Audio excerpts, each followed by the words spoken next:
Good evening. आज की video में हम लोग एग्जाम गुरु के झारखंड का प्रैक्टिस सेट नंबर 5 को डिस्कस करेंगे। बाकी अगर ये सेट आपको अच्छा लगे तो वीडियो को लाइक कर कमेंट जरूर करें, वीडियो को ज़्यादा से ज़्यादा अपने दोस्तों के साथ शेयर करें और जो लोग चैनल पर नए आ रहे हैं चैनल को सब्सक्राइब करना ना भूलें। चलिए अपनी वीडियो को स्टार्ट करते हैं। हमारा जो पहला क्वेश्चन है, अनुसूचित जनजाति, ठीक है, अनुसूचित जनजाति संख्या की दृष्टिकोण से झारखंड का स्थान देश में है। ठीक है, अनुसूचित जनजाति जनसंख्या के आधार पर झारखंड का कौन सा रैंक है पूरे देश में? तो हमारा जो झारखंड का रैंक है ये 6ठे स्थान पर है, यानी जहाँ पर करेक्ट आंसर हो जाएगा ऑप्शन 1 हो जाएगा। नंबर 1 पर कौन है सबसे ज़्यादा अनुसूचित जनजाति की संख्या के मामले में? तो ये एमपी हो जाएगा। ठीक है, तो इन पॉइंट को आप याद रखिए।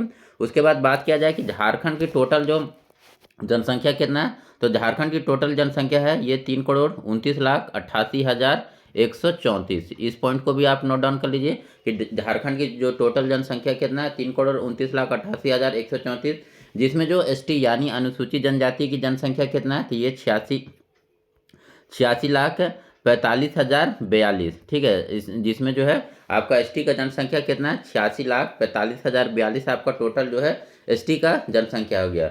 जो पूरे झारखंड के जनसंख्या का ये कितना परसेंट है, तो ये पूरे झारखंड के जनसंख्या का आपका 26.20% है। और पूरे जो देश के जनसंख्या का यहाँ पर बात किया जाए पूरे देश के जनसंख्या का, ये हमारा ये एसटी का जनसंख्या कितना है, तो ये 8.3% यहाँ झारखंड में निवास करती है। ठीक है, तो इन पॉइंट को नोट डाउन कर लीजिए। मैं फिर से रिपीट कर दे रहा हूँ कि टोटल जो झारखंड का जनसंख्या कितना है 3,29,88,134।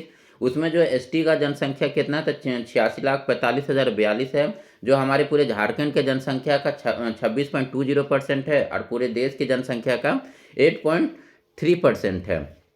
ठीक है, उसके बाद कुछ पॉइंट और नोट डाउन कर लीजिए। जैसे कि अगर बात किया जाए कि हमारे जो झारखंड में टोटल आदिम जनजातियों की संख्या कितना है, तो ये टोटल आदिम जनजाति की संख्या अभी 32 है, लेकिन एक नया जनजाति को जोड़ा गया है जिसका नाम है पुरान। ठीक है, तो यहाँ पर अब टोटल जनसंख्या हो जाएगा, जो संख्या हो जाएगा 33 हो जाएगा। पुरान जो है ये 33वां आदिम जनजाति है। ठीक है, उसके बाद देखिए अब ये जो है 32 आदिम जनजाति को कब कब जोड़ा गया है, ये भी कभी कभी एग्जाम में पूछ देता है। तो याद रखिए कि सबसे पहले जो 1872 तक तो झारखंड में जो आदिम जनजाति की संख्या थी ये थी 18। ठीक है, उसके बाद वर्ष 1931 में ये जो है बढ़कर 26 होती है, और वर्ष 1941 ईस्वी में ठीक है, वर्ष 1941 में ये बढ़कर हो जाती है 30। ठीक है, तो वर्ष 1941 में बढ़कर हो जाती है 30। उसके बाद झारखंड के निर्माण के समय यानी 2000 तक ये जनसंख्या 30 ही रहती है। तो आपसे ये क्वेश्चन पूछा जाता है कि झारखंड के निर्माण के समय झारखंड के जो है आदिम जनजाति की संख्या कितनी थी, तो ये थी 30। उसके बाद वर्ष 2003 में जनवरी 2003 में किसको किसको जोड़ा जाता है, तो कोल और कवर को। ठीक है, कोल और कवर को जोड़ा जाता है जिससे ये जनसंख्या हो जाती है 32। और वर्ष अभी 2022 में जो है हमारा जो नया जनजाति जोड़ा गया पुरान को, ये 2022 में जोड़ा गया जिससे अब ये संख्या हो जाता है 33। तो इन पॉइंट को आप याद रखिए। चलिए नेक्स्ट क्वेश्चन देखते हैं। अब हमारा नेक्स्ट क्वेश्चन क्या है, नेक्स्ट क्वेश्चन है हमारा, रांची में साइमन कमीशन के विद्रोह आंदोलन का नेतृत्व करने वाले कोहड़ा पांडे, ठीक है, कोहड़ा पांडे कहाँ के निवासी थे? तो ये कोहड़ा पांडे कहाँ के निवासी थे, तो ये पलामू के निवासी थे, यानी यहाँ पर करेक्ट आंसर हो जाएगा ऑप्शन बी हो जाएगा। ठीक है, तो रांची में साइमन कमीशन का विरोध करने वाले में से एक के नेतृत्वकर्ता कोहड़ा पांडे भी थे, और ये कहाँ के थे, तो ये मूल रूप से पलामू के थे। ठीक है, तो उसके बाद बात किया जाए कि जो झारखंड में साइमन कमीशन कब आता है, तो झारखंड में जो साइमन कमीशन का आगमन होता है ये दिसंबर 1928 ईस्वी में। ठीक है, झारखंड में जो है साइमन कमीशन कब आता है, तो ये दिसंबर 1928 में आता है। झारखंड में जो है झारखंड में जो साइमन कमीशन का विरोध करने वाले में से सबसे प्रमुख नेता या जो पूरे साइमन कमीशन को नेतृत्व करता कौन थे, तो ये श्याम कृष्ण सहाय। ठीक है, इनका नाम याद रखिएगा, श्याम कृष्ण सहाय। श्याम कृष्ण सहाय जो थे ये झारखंड में साइमन कमीशन के जो विरोध करने वाले सबसे प्रमुख नेतृत्व करता थे। उसके बाद आपसे हजारीबाग से भी पूछ लिया जाता है कि हजारीबाग से कौन नेतृत्व करता थे, तो हजारीबाग से आप नाम याद रखिएगा, ये थे कौन, तो देवकी नंदन और पीसी मित्रा। देवकी नंदन और पीसी मित्रा जो थे ये आपका जो है साइमन कमीशन का विरोध ये हजारीबाग से कर रहे थे।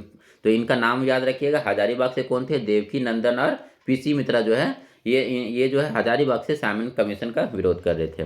चलिए नेक्स्ट क्वेश्चन देखते हैं। नेक्स्ट क्वेश्चन क्या है हमारा, 1771 ईस्वी में, ठीक है, 1771 ईस्वी में दर्पनाथ शाह ने अंग्रेजों के साथ मित्रता कर ली। वह पटना काउंसिल को कितने रुपए सालाना कर देने के लिए तैयार हो गए थे, ठीक है। तो जब 1771 ईस्वी में दर्पनाथ शाह ने अंग्रेजों के साथ मित्रता करते हुए अंग्रेजों को सालाना जो है ये 12,000 कर जो है 12,000 रुपये जो है सालाना कर देने के लिए तैयार हो गए थे। यानी यहाँ पर करेक्ट आंसर हो जाएगा ऑप्शन क्या हो जाएगा, ए हो जाएगा। नेक्स्ट क्वेश्चन देखते हैं। अगला क्वेश्चन हमारा, अंग्रेजी राज से मुक्ति कामना में निम्न में से कौन सा विद्रोह 11 सितंबर 1931, ठीक है, ये 11 सितंबर 1931 नहीं बल्कि 11 सितंबर 1831 ईस्वी में सोनपुर परगना के कोचाई गांव तथा तमाड़ के कुमांग गांव में भड़का था, ठीक है। तो 11 सितंबर 1831 से स्टार्ट होने वाला जो विद्रोह था, इस विद्रोह को हम कोल विद्रोह के नाम से जानते हैं। यानी यहाँ पर करेक्ट आंसर हो जाएगा ऑप्शन डी हो जाएगा। कोल विद्रोह कब से कब चलता है, तो कोल विद्रोह जो है 1831 से लेकर 1832 तक चलता है, ठीक है। इस विद्रोह के जो प्रमुख नेतृत्वकर्ता कौन कौन थे, तो इस विद्रोह के जो प्रमुख नेतृत्वकर्ता थे ये बुद्धू भगत थे, सिंधराय मानकी थे, विंदराय मानकी थे। इनसे जुड़े हुए काफ़ी नेता थे, तो लेकिन आप इन प्रमुख नेताओं का नाम याद रखिएगा, बुद्धू भगत, सिंधराय मानकी, विंदराय मानकी, ठीक है। ये कब से कब स्टार्ट होता है, तो 1831 से लेकर 1832 तक चलता है। बाकी बात किया जाए कि कोल विद्रोह, ठीक है, कोल विद्रोह में जो प्रतीक चिन्ह के रूप में किस चीज़ का यूज किया गया था, तो प्रतीक चिन्ह के रूप में जो है तीर का यूज किया गया था।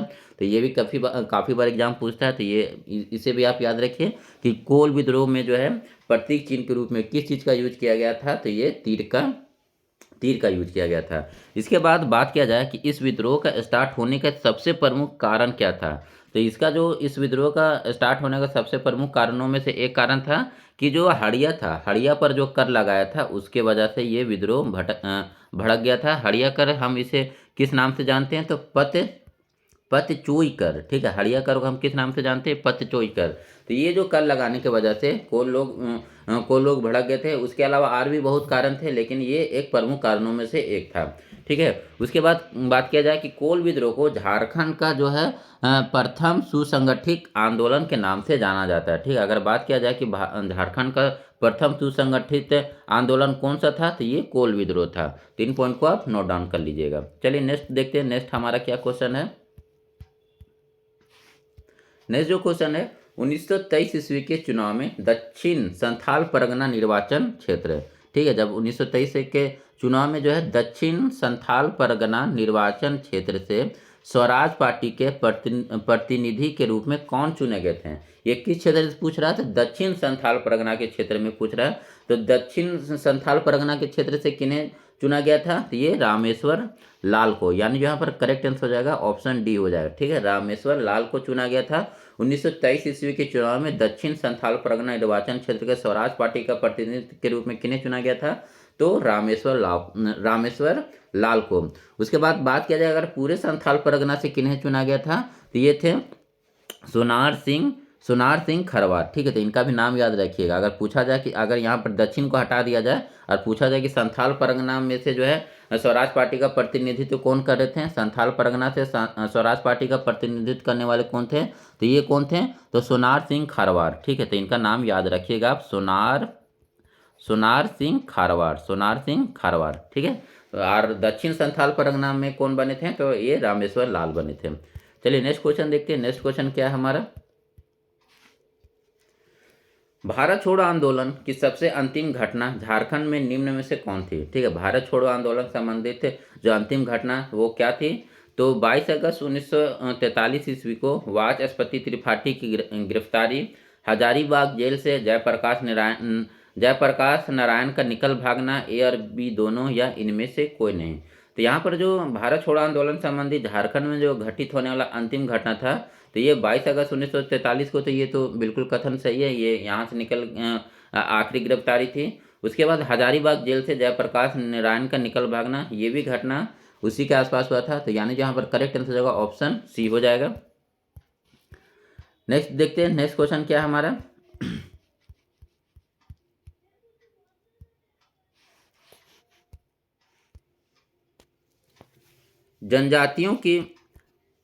जनजातियों का प्रसिद्ध स्थानीय चित्रकला शैली सोहराय किस पर्व से जुड़ी हुई है, ठीक है। तो सोहराय चित्र चित्रकला शैली किससे जुड़ा हुआ है? तो ये सोहराय पर्व से जुड़ा हुआ है, यानी यहाँ पर जो करेक्ट आंसर हो जाएगा ऑप्शन सी हो जाएगा।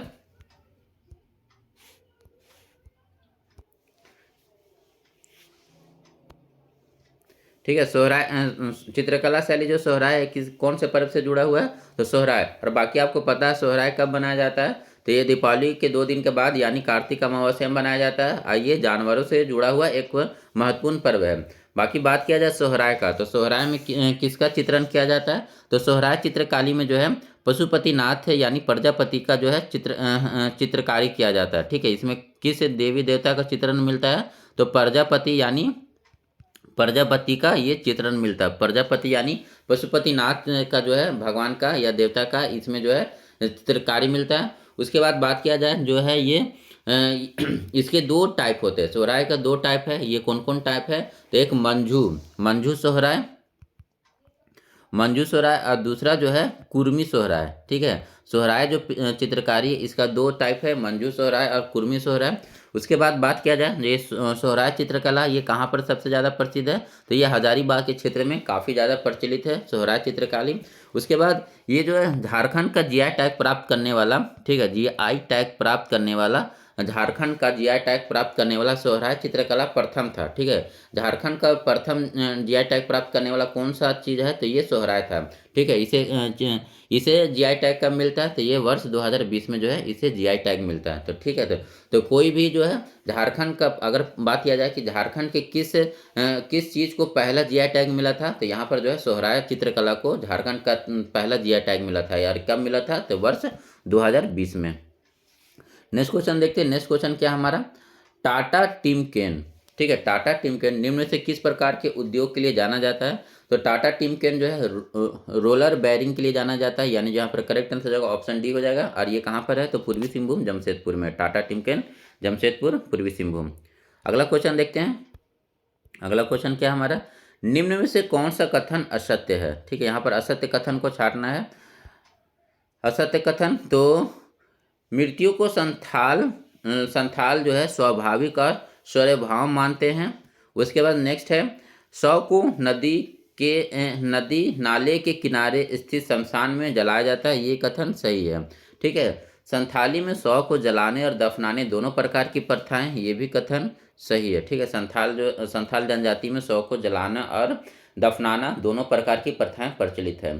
संथालों में मुख अग्नि देने का रिवाज नहीं है, ये भी कथन सही है। ठीक है, संथालों में जो है मुख अग्नि देने का रिवाज नहीं है। तो यहाँ पर जो असत्य कथन हो जाएगा ये ऑप्शन ए हो जाएगा। ठीक है, तो यहाँ पर जो करेक्ट आंसर हो जाएगा ऑप्शन ए हो जाएगा। मृत्यु को संथाल जो है स्वाभाविक और स्वभाव मानते हैं, ये कथन गलत हो जाएगा। नेक्स्ट क्वेश्चन देखते हैं। ये मिलान करना है उरांव जनजाति के प्रमुख देवता। ठीक है, और देवता और उनके नाम। तो उरांव जनजाति में सर्वोच्च देवता किन्हें माना जाता है? तो उरांव जनजाति में जो सर्वोच्च देवता जो बोला जाता है वो धर्मेश यानी सूर्य, जो सूर्य के समान है। उसके बाद ग्राम देवता को उरांव जनजाति में क्या कहा जाता है? तो ये ठाकुर देव है। ठीक है, उरांव जनजाति में जो ग्राम देवता है उन्हें ठाकुर देव कहा जाता है। पहाड़ देवता ये किन्हें कहा जाता है? तो ये मरांग गुरु को, यानी जहाँ पर हो जाएगा 3 का बी। और उसके बाद जो सीमांत देवता तो ये डिहवार, यानी यहाँ पर जो 4 का ए हो जाएगा। ठीक है, तो ये हो जाएगा इसका मिलान। सर्वोच्च देवता उरांव के कौन है? तो धर्मेश, जो सूर्य देवता के समान है। ग्राम देवता को ठाकुर देव, पहाड़ देवता को मरांग गुरु, और जो है सीमांत देवता को डिहवार कहा जाता है। अगला क्वेश्चन देखते हैं। अगला क्वेश्चन क्या है? उरांव समाज में युवागिरी को किस नाम से जाना जाता है? ठीक है, तो उरांव समाज में जो है युवागिरी को हम धूमकड़िया के नाम से जानते हैं, यानी जहाँ पर करेक्ट आंसर हो जाएगा ऑप्शन डी हो जाएगा। ठीक है, उरांव समाज का जो युवागिरी को हम किस नाम से जानते हैं? तो धूमकड़िया के नाम से जानते हैं। अगले क्वेश्चन की तरफ चलते हैं। अगला क्वेश्चन क्या है हमारा? तो अगला क्वेश्चन जो है निम्न में से कौन सी जनजाति अपने को 18 हजारी कहता है? ठीक है, तो यहाँ पर जो कौन सा जनजाति अपने आप को जो 18 हजारी कहते हैं? तो ये खरवार जनजाति, यानी यहाँ पर करेक्ट आंसर हो जाएगा ऑप्शन डी हो जाएगा। जो खरवार जनजाति है जो है अपने आप को क्या कहते हैं? 18 हजारी कहते हैं। खरवार जनजाति झारखंड की 5वीं सबसे बड़ी जनजाति है। तो इस पॉइंट को पे आप याद रखिएगा। झारखंड की 5वीं सबसे बड़ी जनजाति कौन है? तो खरवार जनजाति है। ये इनका जो है संकेंद्रण मुख्यतः पलामू प्रमंडल के क्षेत्र में मिलता है। ठीक है, पलामू प्रमंडल के जो है पलामू प्रमंडल के क्षेत्र में इनका जो संकेंद्रण ज़्यादा मिलता है। उसके बाद ये जो है ये जनजाति सत्य के लिए सब कुछ अपना न्यौछावर करने के लिए तैयार रहते हैं। ठीक है, सत्य के लिए ये सब कुछ अपना न्यौछावर कर सकते हैं। ये भी इनके जनजाति में काफ़ी प्रचलित है कि ये सत्य के लिए कुछ भी सब कुछ अपना न्यौछावर कर देते हैं। ठीक है, उसके बाद प्रजातीय समूह से देखा जाए तो ये द्रविड़ प्रजाति समूह में आते हैं। ठीक है, ये द्रविड़ प्रजाति समूह में आते हैं। और भाषा परिवार देखा जाए तो ऑस्ट्रो एशियाटिक भाषा समूह। ठीक है, भाषा समूह में ऑस्ट्रो एशियाटिक और प्रजाति से दृष्टिकोण से द्रविड़ प्रजाति है। ठीक है, इन्हें जो है इन जनजाति को हम बहादुर मार्शल, ठीक है, बहादुर मार्शल या लड़ाका कहते हैं। ठीक है, इन जनजाति को हम और किस नाम से जानते हैं तो बहादुर मार्शल या लड़ाकू जनजाति के नाम से भी जानते हैं। उसके बाद एक चीज़ और याद रखिए, जो चेरो जनजाति अपने को 12 हजारी या 13 हजारी कहते हैं। ठीक है, और खरवार जो है अपने आप को 18 हजारी कहते हैं। तो इन पॉइंट को आप याद रखिए, चेरो हजारी अपने आप को 12 हजारी या 13 हजारी कहते हैं, और जो खरवार जनजाति है अपने आप को 18 हजारी कहते हैं। नेक्स्ट क्वेश्चन देखते हैं। नेक्स्ट क्वेश्चन क्या है हमारा कि सोरैया पहाड़िया के संबंध में कौन सा कथन जो है असत्य है। सोरैया पहाड़िया के संबंध में कौन सा कथन असत्य है तो इस जनजाति को संथाल परगना का आदि निवासी माना जाता है। ये बिल्कुल सही कथन है। सोरैया पहाड़ी जो है संथाल परगना के आदि निवासी कहा जाता है। इनका मुख्य निवास स्थान पलामू, ये गलत हो जाएगा। ठीक है, ये इनका जो प्रमुख निवास स्थल है वो संथाल परगना का क्षेत्र है। उसके बाद देखते हैं, यह झारखंड राज्य की दूसरी सबसे बड़ी आदिम जनजाति के रूप में चिन्हित है। ये भी कथन सही है। ठीक है, दूसरी सबसे बड़ी आदिम जनजाति कौन है तो ये सोरैया पहाड़िया। बाकी सबसे बड़ी जो आदिम जनजाति कौन है, आदिम जनजाति हमारे जो झारखंड में टोटल जो 8 हैं उसमें जो है ये जो है सबसे दूसरी है, सबसे बड़ी है माल पहाड़िया आपका, उसके बाद सोरैया पहाड़िया। ठीक है, नेक्स्ट देखते हैं। नेक्स्ट क्या है, राजमहल पहाड़ियों से आच्छादित दामिनी कोमे ये प्रमुख संकेंद्रित है। तो ये भी कथन सही है। तो यहाँ पर जो करेक्ट आंसर हो जाएगा ऑप्शन बी हो जाएगा। ठीक है, यहाँ पर जो करेक्ट आंसर हो जाएगा ऑप्शन बी हो जाएगा। ये इनका जो संकेंद्रण कहाँ पर, मुख्य निवास इनका संथाल परगना का क्षेत्र है। नेक्स्ट क्वेश्चन देखते हैं।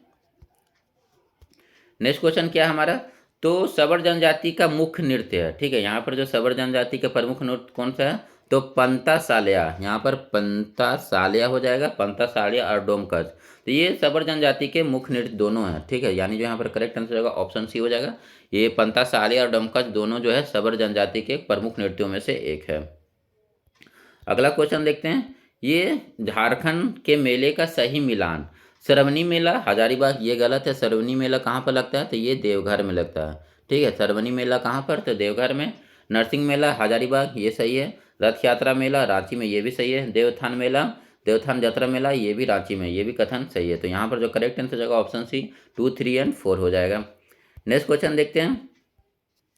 नेक्स्ट क्वेश्चन क्या हमारा, नेक्स्ट क्वेश्चन है, झारखंड में तिलहन का सर्वाधिक उत्पादन कहाँ पर होता है। ठीक है, झारखंड में तिलहन और दलहन के मामले में कौन सा जो जिला है सर्वाधिक उत्पादन करता है तो ये पलामू आता है। ठीक है, तिलहन और दलहन के मामले में कौन सा जिला टॉप पर है तो ये पलामू हो जाएगा।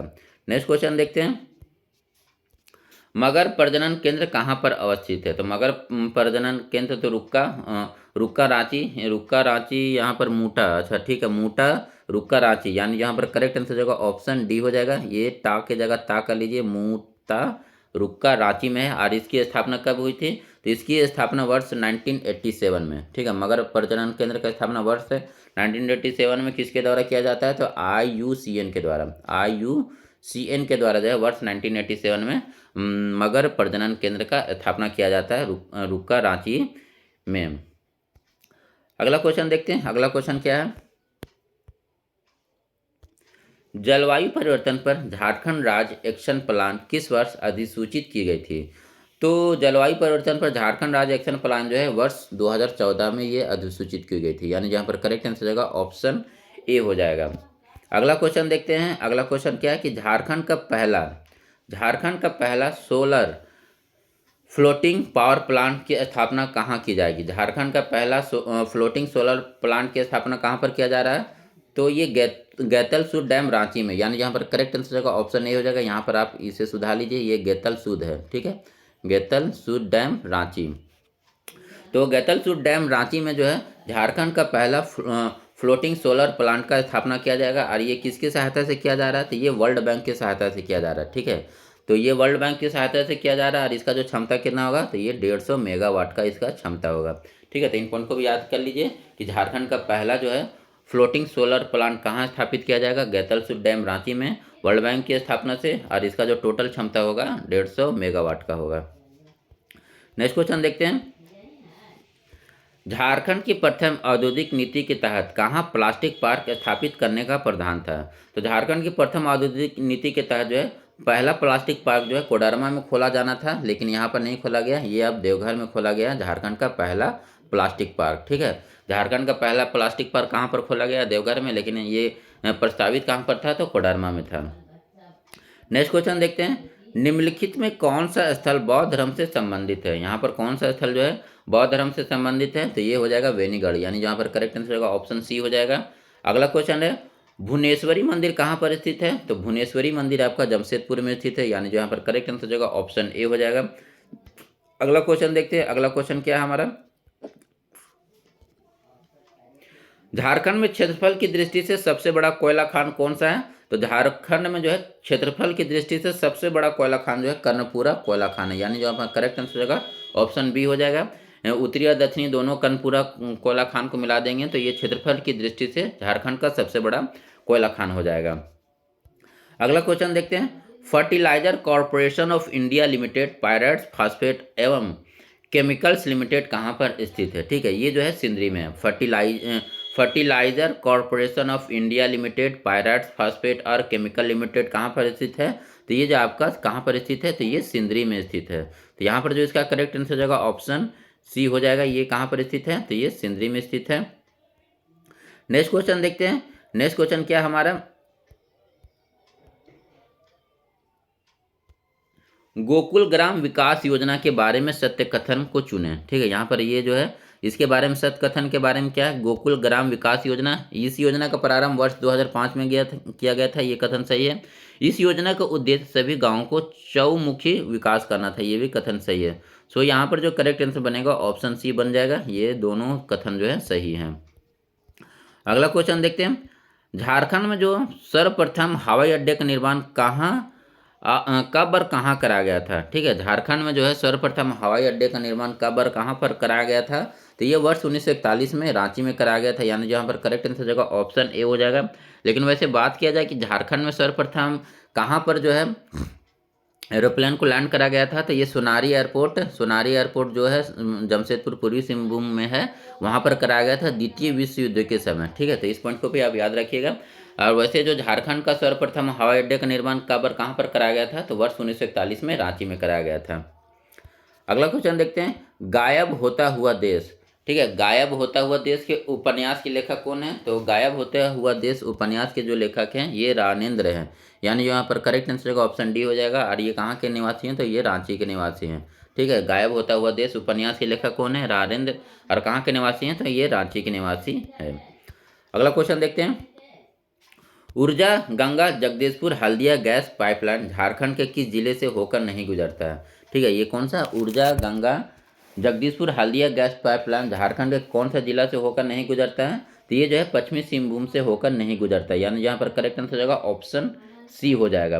नेक्स्ट क्वेश्चन देखते हैं, राजरप्पा किन नदियों के संगम पर स्थित है। राजरप्पा जो है ये दामोदर और भेड़ा नदी के संगम पर स्थित है, यानी यहाँ पर करेक्ट आंसर हो जाएगा ऑप्शन ए हो जाएगा। अगला क्वेश्चन देखते हैं, अगला क्वेश्चन क्या है हमारा कि राष्ट्रीय हरित भारत मिशन निम्नलिखित में से किस राज्यों में मौजूद वनों का घनत्व में सुधार करने के उद्देश्य से भारत सरकार के द्वारा शुरू किया गया। ठीक है, कौन सा योजना, राष्ट्रीय हरित भारत मिशन, ये कहाँ पर जो है वनों के घनत्व को सुधार करने के लिए चला गया था, तो ये झारखंड और मध्य प्रदेश दोनों जगह चला गया था, यानी यहाँ पर करेक्ट आंसर जगह ऑप्शन सी हो जाएगा। अगला क्वेश्चन देखते हैं, अगला क्वेश्चन क्या है, बाबूलाल मरांडी ने झारखंड के मुख्यमंत्री का पद संभालते ही कौन से जिले को उपराजधानी के रूप में जो है नामित किया था, तो ये जो है दुमका को हो जाएगा, यानी यहाँ पर करेक्ट आंसर हो जाएगा ऑप्शन डी हो जाएगा। ठीक है, बाबूलाल मरांडी जो है मुख्यमंत्री बनने के साथ ही जो है उपराजधानी के रूप में किसे विकसित करने का ऐलान कर दिया था, तो ये दुमका को। नेक्स्ट क्वेश्चन देखते हैं, नेक्स्ट क्वेश्चन क्या हमारा, हिल असेंबली प्लान किसके द्वारा आदिवासी उन्नति के लिए लाया गया था। ठीक है, तो हिल असेंबली प्लान किसके द्वारा लाया गया था, तो ये जो है क्लीवलैंड के द्वारा लाया गया था, यानी यहाँ पर करेक्ट आंसर हो जाएगा ऑप्शन डी हो जाएगा। हिल असेंबली प्लान आदिवासी की उन्नति के लिए किसके द्वारा लाया गया था, तो क्लीवलैंड के द्वारा लाया गया था। अगला क्वेश्चन है कंपा का तात्पर्य क्या है। यहाँ पर कंपा का फुल फॉर्म पूछ रहा है, तो कंपा जो है झारखंड प्रतिपूरक वनीकरण, ये वर्गीकरण नहीं होगा, वनीकरण होगा, ठीक है, वनीकरण, ठीक है। तो झारखंड प्रतिपूरक वनीकरण कोष प्रबंधन एवं योजना प्राधिकरण है, यानी जहाँ पर करेक्ट आंसर होगा ऑप्शन सी हो जाएगा। कंपा का फुल फॉर्म क्या है, तो झारखंड प्रतिपूरक वनीकरण कोष प्रबंधन एवं योजना प्राधिकरण। अगला क्वेश्चन देखते हैं। अगला क्वेश्चन क्या है हमारा, झारखंड राज्य मुख्यतः किस जलवायु क्षेत्र में आता है, तो झारखंड राज्य जो है उष्णकटिबंधीय मानसून में आता है, यानी यहाँ पर करेक्ट आंसर हो जाएगा ऑप्शन बी हो जाएगा। झारखंड राज्य किस जलवायु क्षेत्र में है, तो उष्णकटिबंधीय मानसूनी जलवायु में आता है झारखंड का जलवायु प्रदेश। अगला क्वेश्चन देखते हैं। हाल ही में झारखंड के किस जिले के पुलिस स्टेशन को झारखंड का सर्वश्रेष्ठ पुलिस स्टेशन के रूप में चिन्हित किया गया, तो झारखंड का जो सर्वश्रेष्ठ पुलिस स्टेशन धनबाद बैंकमोर थाना का जो है झारखंड का सर्वश्रेष्ठ पुलिस स्टेशन के रूप में इसे पहला रैंक मिला है। अगला क्वेश्चन है, अगला क्वेश्चन क्या हमारा यहाँ पर है, झारखंड के किस स्टेशन में बेबी फूड स्टॉल को खोला गया, तो झारखंड में जो जस्सी डी स्टेशन है वहाँ पर जो है बेबी फूड स्टॉल को खोला गया, यानी जहाँ पर करेक्ट आंसर हो जाएगा ऑप्शन सी हो जाएगा। अगला क्वेश्चन देखते हैं। अगला क्वेश्चन क्या है हमारा, अगला क्वेश्चन जो है हमारा है हाल ही में केंद्र सरकार के द्वारा झारखंड की समग्र शिक्षा अभियान के लिए कितने करोड़ रुपए की राशि को दिया गया है, ठीक है, तो ये कितने करोड़, तो 2280 करोड़ रुपए, यानी यहाँ पर करेक्ट आंसर हो जाएगा ऑप्शन बी हो जाएगा, ठीक है। हाल ही में केंद्र सरकार के द्वारा झारखंड की समग्र शिक्षा अभियान के लिए कितने रुपए की राशि दिया गया है, तो 2280 करोड़ रुपए का। अगला क्वेश्चन क्या है हमारा, किस देश ने रतन टाटा को अपने सर्वोच्च नागरिक सम्मान से सम्मानित किया है, ठीक है, तो रतन टाटा का भी ऑस्ट्रेलिया का सर्वोच्च नागरिक सम्मान मिला, यानी यहाँ पर करेक्ट आंसर होगा ऑप्शन सी हो जाएगा। नेक्स्ट क्वेश्चन देखते हैं। झारखंड के किस सील को सांस्कृतिक पर्यटन स्थल के रूप में विकसित किया गया, ठीक है, झारखंड कौन सा जिला को है जो सांस्कृतिक पर्यटन स्थल के रूप में विकसित किया जा रहा है, तो ये सरायकेला खरसावां को, यानी यहाँ पर करेक्ट आंसर होगा ऑप्शन डी हो जाएगा। और आज का जो आखिरी क्वेश्चन है, हाल ही में कितने जिलों में जो है खेलो इंडिया सेंटर खोला जाएगा, तो ये झारखंड के 24 जिलों में जो है खेलो इंडिया सेंटर खोला जाएगा, यानी जहाँ पर करेक्ट आंसर हो जाएगा ऑप्शन सी हो जाएगा। सो इस वीडियो में इतना ही। वीडियो अगर अच्छा लगा हो तो वीडियो पर लाइक एंड कमेंट जरूर करें। Thank you for watching this video.